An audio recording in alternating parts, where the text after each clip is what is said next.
Hello everyone, এই যে নীল এক্সটেনশনটা দেখতে পাচ্ছ, এটা আজকে 37 ডেজ পর রিফিলিং হবে। অনেকের প্রশ্ন থাকে রিফিলিং কতদিন পর করা উচিত।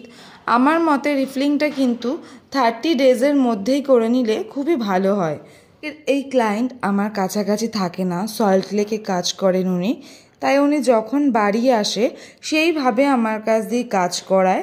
সেই জন্য উনি আজকে 37 ডেজ পরে এসছে বলে আজকের ডেটেই উনি রিফিলিংটা করাচ্ছে। আর একটা ব্যাপার পরিষ্কার করে দিই, জেল এক্সটেনশন আর অ্যাক্রিলিক এক্সটেনশনকে পার্মানেন্ট এক্সটেনশন এই কারণেই বলে যে তোমরা বারবার এটা কিন্তু তোলাপড়া না করে একবার বেস বসিয়ে বারবার রিফিল করে এটা 6 মাস পর্যন্ত কন্টিনিউ করতে পারো। আর আজকের এই কাজটা তোমাদের কেমন লাগছে জানিও। আমার ক্লায়েন্টের তো খুবই পছন্দ হয়েছে। 399-এর দুটো স্লটই ফাঁকা আছে, তাড়াতাড়ি যোগাযোগ করো।